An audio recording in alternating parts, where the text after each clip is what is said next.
Assalamualaikum warahmatullahi wabarakatuh.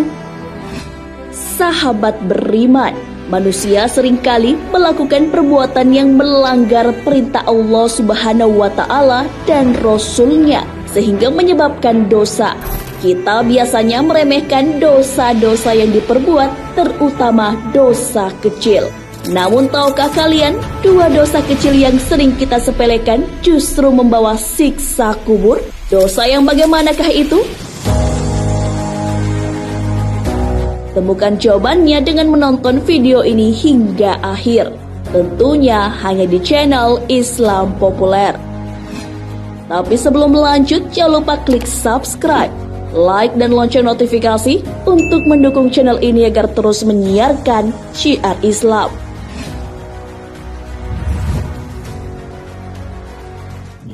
Dosa memiliki tingkatan yang berbeda, maka hukumannya di dunia dan di akhirat juga beragam. Dasar dari dosa yaitu meninggalkan perintah Allah dan mengerjakan larangannya, sehingga perbuatan tersebut menyebabkan dosa kecil hingga dosa besar. Menurut Sufyan Ats-Tsauri, dosa besar ialah dosa yang di dalamnya terdapat kezaliman antara dirinya dan orang lain. Sedangkan dosa kecil ialah yang di dalamnya ada kezaliman antara dirinya dan Allah. Dosa besar ada yang diampuni dan tidak diampuni.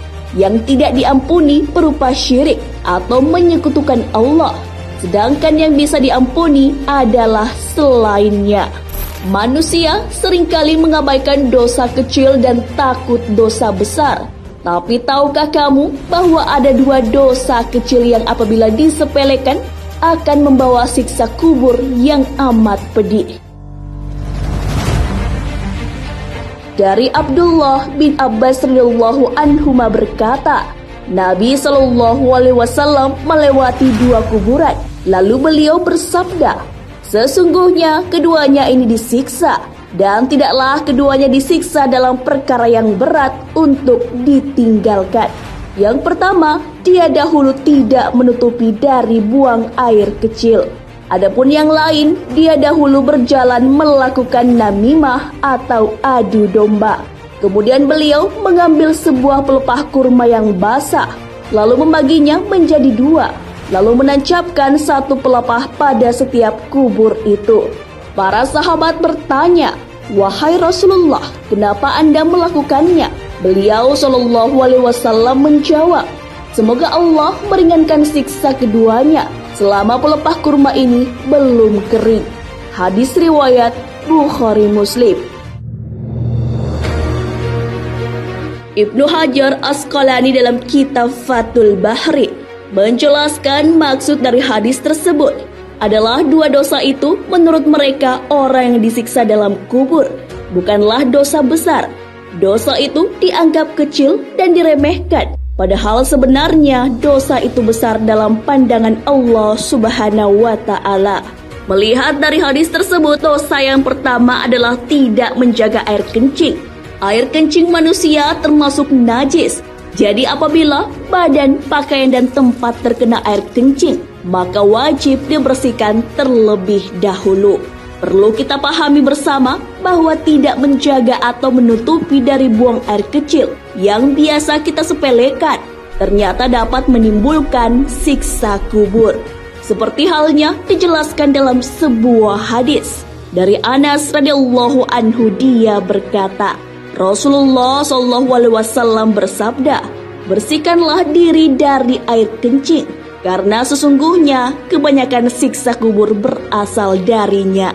Hadis riwayat Daruqutni. Perihal air kencing, kita mendapat keringanan dalam membersihkannya, berbeda dengan umat-umat sebelumnya, termasuk Bani Israel. Pada zaman dahulu, bila pakaian mereka terkena najis, maka satu-satunya cara yang dapat dilakukan untuk mensucikan kembali pakaian tersebut adalah dengan memotong bagian yang terkena najis. Seperti yang dijelaskan dalam sebuah hadis dari Abdurrahman bin Hasanah radhiyallahu anhu, dia berkata, Rasulullah SAW keluar menemui kami Beliau membawa tameng kulit di tangannya, lalu beliau meletakkannya. Kemudian beliau Shallallahu Alaihi Wasallam duduk, lalu buang air menghadap kepadanya, yakni menggunakan tameng itu sebagai penutup pen. Sebagian orang berkata atau mencela Nabi Shallallahu Alaihi Wasallam, lihat orang ini, dia buang air seperti wanita buang air. Yakni beliau Shallallahu Alaihi Wasallam sangat menjaga aurat ketika buang air pen. Nabi Shallallahu Alaihi Wasallam mendengarnya, maka beliau Shallallahu Alaihi Wasallam bersabda, kasihan engkau, tidakkah engkau tahu siksa yang menimpa seorang lelaki Bani Israel? Jika air kencing mengenai mereka, mereka biasa mengguntingnya dengan gunting. Lalu lelaki itu melarang mereka, sehingga dia disiksa di dalam kuburnya. Hadis riwayat Ibnu Majah. Dosa yang kedua yaitu namimah atau biasa disebut dengan adu domba, yang berarti menyebarkan suatu berita untuk merusak hubungan di antara sesama manusia. Perbuatan ini termasuk akhlak yang tidak terpuji, sama halnya dengan ghibah, fitnah, dan hasud. Berbicara mengenai lisan memang tidak ada habisnya. Banyak bahaya yang dapat ditimbulkan olehnya jika seseorang tidak dapat mengontrol atau menjaga lisannya. Seperti halnya dalam hadis yang menjelaskan tentang hukum namimah. Dari Hudzaifah radhiyallahu anhu berkata, Rasulullah SAW pernah bersabda, tidak masuk surga orang yang suka mengadu domba. Muttafaq alaihi. Di era media sosial saat sekarang ini, namimah makin dianggap remeh, padahal bisa mendatangkan siksa yang amat pedih di alam kubur. Dan dalam hadis tersebut juga Rasulullah SAW menyebutkan bahwa orang yang suka mengadu domba tidak akan masuk surga. Jika ia tidak masuk surga, maka tidak ada tempat baginya di akhirat kecuali di neraka. Sahabat beriman, Islam adalah agama yang sempurna dan membawa kedamaian serta memperbaiki kehidupan di muka bumi. Semua perkara yang dibutuhkan manusia di dunia dan di akhirat telah dijelaskan. Sebagai orang yang beriman, biasakan untuk hidup bersih dan mengatakan perkataan yang benar, sebagaimana yang dijelaskan dalam firman Allah Subhanahu wa Ta'ala. Hai orang-orang yang beriman, bertakwalah kamu sekalian kepada Allah dan katakanlah perkataan yang benar. Niscaya Allah memperbaiki amalan-amalanmu dan mengampuni dosa-dosamu. Barang siapa mentaati Allah dan Rasul-Nya, maka sesungguhnya ia telah mendapat kemenangan yang besar. Quran Surah Al-Ahzab ayat 70 hingga 71.